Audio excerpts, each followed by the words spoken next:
Hello everyone and welcome back to my channel maths addiction. आज की इस video में हम स्टार्ट करने जा रहे हैं क्लास 10th का chapter 1 that is the real numbers. इसकी एक इंट्रोडक्शन वीडियो है, यानी इसमें हम सारे टॉपिक्स को समझेंगे, जितने भी कंसेप्ट्स हमारे इस चैप्टर में यूज हुए हैं, जितनी भी थ्योरम्स यूज हुई हैं, वो सब कहाँ कहाँ कैसे कैसे यूज करना है, ये सारी चीजें हम समझेंगे, जिससे कि चैप्टर करते टाइम आपको कहीं भी कोई प्रॉब्लम ना आए।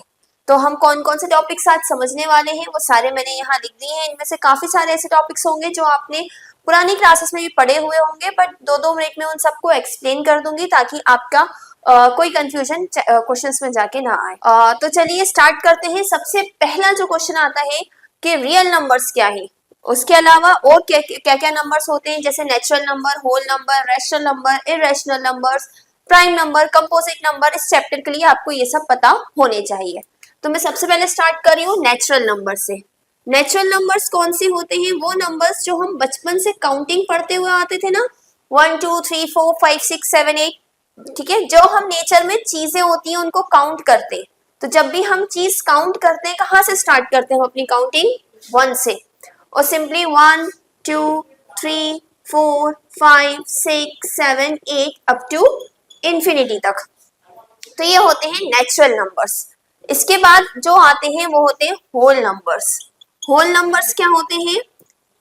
नेचुरल नंबर सारे और साथ में जीरो भी ले लीजिए, ठीक है, जीरो और उसके बाद सारे नेचुरल नंबर्स, इसको हम कहते हैं होल नंबर। यानी नेचुरल नंबर 1 से स्टार्ट होते हैं, होल नंबर 0 से स्टार्ट होते हैं, ठीक है।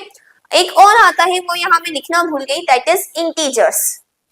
इंटीजर्स इंटीजर्स क्या होते हैं? आपने कई जगह देखा होगा, कुछ नंबर्स पॉजिटिव होते हैं, कुछ नंबर्स नेगेटिव होते हैं, है ना। नंबर लाइन पे जैसे हम ड्रॉ करते थे, बीच में आता था 0 1 2 3 और इधर -1 -2 -3, ठीक है। तो 1 से स्टार्ट हुआ तो हो गया नेचुरल नंबर, 0 से स्टार्ट हुआ तो हो गया होल नंबर। अब ऐसा कौन सा होगा जिसमें नेगेटिव भी हो? तो वो होते हैं इंटीजर्स। यानी सारे ही नंबर कहां से, इंक्लूडिंग नेगेटिव नंबर्स, जीरो और सारे पॉजिटिव नंबर्स, ये सब मिलके बनाते हैं इंटीजर्स, ठीक है। यानी ये कहीं से भी आते हैं, -4 -3 -2 -1 0 1 2 3 4 और इंफिनिटी तक। माइनस इंफिनिटी से ये स्टार्ट होते हैं और प्लस इंफिनिटी पे ये एंड होते हैं, ठीक है। तो ये तीनों हो गए नेचुरल नंबर, होल नंबर और इंटीजर्स। नेक्स्ट आता है रैशनल नंबर, इररेशनल नंबर और रियल नंबर्स। ये क्या होते हैं? तो अगर मैं रैशनल नंबर की बात करूं तो कोई भी नंबर जिसे आप p बाई क्यू के फॉर्म में लिख सकते हैं, जिसे आप अपॉन में लिख सकते हैं, जहां पर q जो है वो 0 के बराबर नहीं हो सकता। ये कंडीशन होती है कि नीचे 0 नहीं आ सकता। तो ये होते हैं रैशनल नंबर, जितने भी नंबर अपॉन में होते हैं, ठीक है।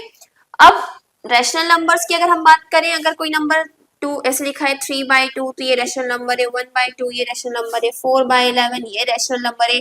-4/11 ये रैशनल नंबर है। प्लस में भी होते हैं, माइनस में भी होते हैं। कोई नंबर ऐसा लिखा है तो क्या ये रैशनल नंबर है? यस, क्योंकि अगर कोई नंबर ऐसा लिखा है तो हम ये मानते हैं कि इसके अपॉन में 1 है। यानी सारे इंटीजर्स, जितने भी इंटीजर्स हैं, जितने भी रैशनल नेचुरल नंबर्स हैं, वो सभी रैशनल नंबर्स ऑटोमेटिकली होते हैं, ठीक है। तो रैशनल नंबर क्या होते हैं? वो नंबर्स जिनको हम p बाई क्यू के फॉर्म में लिख सकते हैं, q is not equal to 0, ठीक है। उसके बाद आता है इररेशनल नंबर। इररेशनल नंबर क्या होता है? सिंपल लैंग्वेज में कहें तो जो रैशनल नंबर नहीं होते। रैशनल नंबर को हटाने के बाद जो बचा, क्या बचा? रैशनल नंबर को हटाने के बाद जितने भी नंबर रूट में होते, ठीक है, √3 √2 √5, जितने भी नंबर रूट में होते हैं, रूट से बाहर नहीं आ सकते, ठीक है। जैसे अगर मैं लिखूं √25, तो ये नहीं आएगा इररेशनल में। क्यों? क्योंकि √25 रूट के बाहर आ सकता है। क्यों? √25 को मैं लिख सकती हूँ 5 × 5 और 2 का ग्रुप रूट के बाहर आ जाता है 5। 5 को मैं लिख सकती हूँ 5/1, तो ये रैशनल नंबर है, ठीक है। √3 बाहर नहीं आ सकता, √2 बाहर नहीं आ सकता, √5 बाहर नहीं आ सकता, तो ये रैशनल नंबर नहीं होंगे। इसके अलावा ऐसे नंबर्स जो डेसिमल्स जो कभी खत्म नहीं होते और रिपीट भी नहीं होते, नॉन टर्मिनेटिंग नॉन रिपीटिंग। जैसे मान लीजिए 3.02 002 0002, तो देखिए यहाँ पे क्या हो रहा है, रिपीट भी नहीं हो रहा, एक जीरो। अगर ऐसा होता 3.020202 तो आप ये कहते हैं 02 रिपीट हो रहा है। यहाँ पे 02 002 002, तो ये भी क्या है, इरेशनल है। ठीक है, तो इरेशनल नंबर्स कौन से होते हैं, सिंपल लैंग्वेज में आप कहेंगे कि जो रैशनल नहीं होते, सारे रूट वाले नंबर और नॉन टर्मिनेटिंग नॉन रिपीटिंग, जो खत्म भी नहीं हो रहे हो और रिपीट भी नहीं हो रहे हो।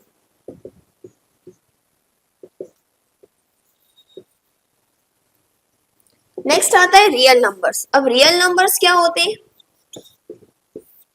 रियल नंबर्स सारे रैशनल और इरेशनल नंबर को मिला दें तो जो ग्रुप बनता है वो होता है रियल नंबर्स का। ठीक है, सारे रैशनल और इरेशनल नंबर को आप मिला दीजिए, that are real numbers. Okay, इसी पे बेस्ड हमारा चैप्टर है, इसलिए आपको रैशनल इरेशनल बहुत अच्छे से पता होना चाहिए क्योंकि हमारे चैप्टर का नाम है रियल नंबर्स है, तो रियल नंबर्स तो पता ही होना चाहिए। So next is prime number and composite number. Prime number क्या होता है, जो सिर्फ खुद के टेबल में आते, ठीक है, अपने अलावा वो नंबर किसी के टेबल में नहीं आते। अगर हम डेफिनेशन की बात करें, वो नंबर्स जिनके दो ही प्राइम फैक्टर्स होते हैं, एक खुद और एक वन। वन तो सभी का प्राइम फैक्टर होता है, यानी वो सिर्फ खुद ही के टेबल में आएंगे। कंपोजिट नंबर जो प्राइम नंबर ना हो। ठीक है, अगर मैं यहाँ बात करूं 1 से लेकर 25 तक मैंने काउंटिंग लिखी हुई है, कौन से नंबर इसमें प्राइम है और कौन से कंपोजिट है। तो 1 को तो आप याद रखिएगा, 1 ना ही प्राइम नंबर है ना ही कंपोजिट नंबर है। ठीक है, 1 कुछ भी नहीं है।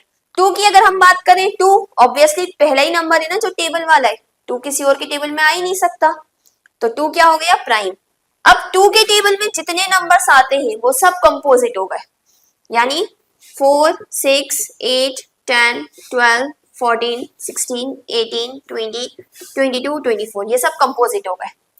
अब 3 2 के टेबल में नहीं आता, ये प्राइम है। अब 3 के टेबल वाले सारे हटा दीजिए, 3 के टेबल वाला 6 पहले हटा हुआ है, 9 हटा दिया, 12 हटा हुआ है, 15 हटा दिया, 18 हटा हुआ है, 21 हटा दिया, देन ठीक है। अब 5 भी प्राइम हो गया, ठीक है, क्योंकि अभी तक नहीं कटा है।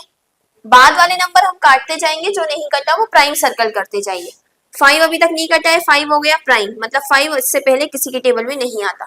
5 के टेबल वाले सारे कट कर दीजिए, 5 10 कटा है, 15 भी कटा है, 20 भी कटा है, 25 कट कर दिया। 7 प्राइम हो गया, 7 के टेबल वाले 14 21 पहले ही कटे। देन 11 प्राइम हो गया, 11 के टेबल वाले कटा हुआ है। 13 प्राइम हो गया, 13 के टेबल वाला यहाँ है नहीं। 17 प्राइम हो गया, 19 प्राइम हो गया और 23 प्राइम हो गया। ठीक है, तो इस तरह से जब भी आपको प्राइम नंबर निकालना हो आप इस तरह से निकाल सकते हैं। अभी हमारे प्राइम नंबर क्या है, 2 3 5 7 11 13 17 19 23। इसके अलावा जिन पे क्रॉस लगे हैं वो सभी कंपोजिट नंबर है। So now moving on next, Euclid division lemma. वैसे इस पे बेस्ड जो क्वेश्चंस हैं अब आपके कोर्स में नहीं है, पहले इस चैप्टर में थे, बट अब ये क्वेश्चंस हटा दिए गए हैं कोर्स से। बट फिर भी आपको जो चैप्टर के स्टार्टिंग है ना, उसमें एक इंट्रोडक्शन दिया हुआ है इसका फर्स्ट पेज पे ही, तो मैंने सिर्फ उसका एक छोटा सा इंट्रोडक्शन समझ लेते हैं कि ये होता क्या है। इस लेमा की अगर हम बात करें तो इसके according given positive integers a and b there exist a unique integers q and r, यानी दो इंटीजर्स है a एंड b, उनके लिए दो यूनिक इंटीजर्स q और r एग्जिस्ट करते हैं। किस तरह के, वो ये रिलेशन बनाते हैं। अब ये थोड़ा सा ना टफ लैंग्वेज में दिया है, इसी को आपने पुराने क्लासेस में पढ़ा हुआ है। क्या आपने ये रिलेशन पढ़ा है, dividend is equal to divisor into quotient plus remainder. पढ़ी थी हमने ये रिमाइंडर थ्योरम, वही है। ए डिविडेंड है, बी डिवाइजर है। ए और बी दो इंटीजर्स है, इनके लिए क्यू और आर दो इंटीजर्स ऐसे होते हैं कि ये रिलेशन सेटिस्फाई करते हैं। ठीक है, ये आपने पढ़ी हुई है। अगर मैं बात करूं, जैसे डिविडेंड है 10 और डिवाइजर है 3, 10 को मैं 3 से डिवाइड करूं, ठीक है, तो क्या हो जाएगा, 3 3 9, माइनस करा तो 1 बचा। अब यहाँ पे जो होता है ये होता है डिविडेंड, ये होता है डिवाइजर, ये होता है क्वोशिएंट और ये होता है रिमाइंडर। तो आप चाहें तो इसमें रख के देख सकते हैं क्या, 10 is equals to b q, b क्या है हमारा ये डिवाइजर ना, और क्यू यानी 3 इंटू 3 प्लस रिमाइंडर प्लस 1, 3 3 जा 9 प्लस 1 यानी 10। ठीक है, तो जो हमारी रिमाइंडर थ्योरम थी वही यूक्लिड्स का डिवीजन लेमा है। अब यहाँ पे आपको एक चीज देखिए, यहाँ पे क्या कहा है, r जो है वो b से छोटा होगा, तो ऑब्वियसली जो रिमाइंडर है वो हमेशा इससे छोटा होता है, क्योंकि अगर इससे बड़ा होगा तो हम यहाँ पे डिवाइड कर ही देंगे और आगे और डिवाइड हो जाएगा, तो ये हमेशा इससे छोटा होगा, r जो है वो b से छोटा होगा और 0 से बड़ा होगा। सो नाउ थ्योरम 1.1, ये जो थ्योरम है इस पे बेस्ड आपकी पूरी एक एक्सरसाइज है, तो इसको थोड़ा ध्यान से देखेंगे। क्या है, इसको हम कहते हैं फंडामेंटल थ्योरम ऑफ अरिथमेटिक। क्या है ये, every composite number can be expressed as a product of primes. कोई भी आपका जो एक कंपोजिट नंबर है, ठीक है, उसे हम प्राइम नंबर्स के प्रोडक्ट के तौर पे लिख सकते हैं। कैसे, देखिए, जैसे अगर कोई नंबर है 15, कंपोजिट नंबर है, अभी हमने देखा था, इसको मैं क्या लिख सकती हूँ, 3 5 15 एंड 5 1 5, यानी कि 15 को मैं लिख सकती हूँ 3 इंटू 5। तो every composite number can be expressed as product of primes. ठीक है, इसको हम फैक्टर्स भी कहते हैं, इनको हम क्या कहते हैं, factors. And this factorization is unique, यानी ये जो हमने फैक्टर्स करा है, जो हमने फैक्टराइजेशन करा है, ये यूनिक होता है, यानी 3 इंटू 5 लिखा है तो वो 15 का ही होगा। ऐसा नहीं है कि 3 इंटू 5 कभी 15 का हो जाएगा, कभी हम 10 को लिख दें 3 इंटू 5, नहीं, 3 इंटू 5 हमेशा 15 का ही रहेगा। 10 का अगर हम देखेंगे तो 2 इंटू 5, 2 इंटू 5 हमेशा 10 के ही प्राइम फैक्टर्स रहेंगे। ठीक है, apart from the order in which prime factors occur, यानी कि ऑर्डर आगे पीछे हो सकता है, यानी ये यूनिक रहेगा। 15 का जो प्राइम फैक्टराइजेशन है वो हमेशा 3 इंटू 5 आएगा। हाँ, ये जरूर हो सकता है कि 3 इंटू 5 की जगह 5 इंटू 3 रख दें, लिख दें, वो भी चलेगा, 5 इंटू 3 भी 15 होता है। ठीक है, every composite number can be express as product of primes, this factorization is unique, factorization unique होगा, 15 का हमेशा यही रहेगा, apart from the order in which prime factors occur. Okay, अब थ्योरम 1.1 पे बेस्ड क्वेश्चन कैसे हैं, तो ये आपने अभी एक्सरसाइज जब आप 1.1 देखेंगे तो आप उसमें देखेंगे, जैसे अभी मैंने प्राइम फैक्टराइजेशन करके बताया था ना, वैसे प्राइम फैक्टराइजेशन करने को है, एलसीएम निकालने को है, एचसीएफ निकालने को है, और उस पे बेस्ड क्वेश्चंस है। तो जब हम एक्सरसाइज करेंगे तब हम क्वेश्चंस देखेंगे। अभी हम देखेंगे अब थ्योरम 1.2। थ्योरम 1.2, यहाँ पे क्या कहा है, if p be a prime number, if p divides a square then p divides a। ठीक है, कोई एक प्राइम नंबर है p, अगर वो किसी नंबर के स्क्वायर को डिवाइड करता है तो वो उस नंबर को भी डिवाइड करेगा। ठीक है, एग्जाम्पल के तौर पे अगर हम लें कि p अगर 5 है और a स्क्वायर है 25 का स्क्वायर, ठीक है, 5 अगर 25 के स्क्वायर को डिवाइड कर रहा है तो करके देखें 25 के स्क्वायर को क्या ये डिवाइड कर रहा है, देखिए 25 इंटू 25 अपॉन 5, 5 5 से 25 हो रहा है पूरा डिवाइड। तो ये सिंपल एक नंबर को भी डिवाइड करेगा, यानी 25 को भी डिवाइड करेगा। तो आप करके देख सकते हैं, ये सिंपल 25 को भी डिवाइड कर रहा है। If p be a prime number, p divides a square, then p divides a, where a is positive integer। ये जो a है ये हमेशा पॉजिटिव इंटीजर रहेगा। ठीक है, ये थी आपकी थ्योरम 1.2। अब जो हमारी थ्योरम नेक्स्ट थ्योरम है 1.3, वो क्या है, √2 इज इरेशनल। √2 जो है इरेशनल होता है। ये हमने रैशनल नंबर और इरेशनल नंबर जब पढ़ा था तभी मैंने आपको एक्सप्लेन कर दिया था कि √2 रूट्स के वो नंबर्स जो रूट से बाहर नहीं आ सकते वो इरेशनल होते हैं। हमें यहाँ पे प्रूफ करना होगा। ये सारा जो क्वेश्चंस हैं ये वाले, ये हम 1.2 में करेंगे। ठीक है, थ्योरम 1.2 भी इसी में अप्लाई होगी। जब आप √2 को इरेशनल प्रूफ कर रहे होंगे तो वहां पे हम थ्योरम 1.2 को अप्लाई करेंगे, और इस पे बेस्ड बहुत सारे क्वेश्चन है एक्सरसाइज में। इस तरह से √5 sorry, prove that √5 is irrational, prove that √7 is irrational, prove that √3 is irrational, या 6 plus √11 is irrational। इस तरह से काफी सारे क्वेश्चंस है एक्सरसाइज में। ये सारे क्वेश्चंस हम जब एक्सरसाइज 1.2 करेंगे तब देखेंगे। आज के लिए इतना ही। आई होप आपको सारी थ्योरम्स तो 3 ही हुई हैं, वो सारी समझ में आई होंगी कि क्या है, कैसे अप्लाई होंगी, वो एक्सरसाइज में देख लेंगे।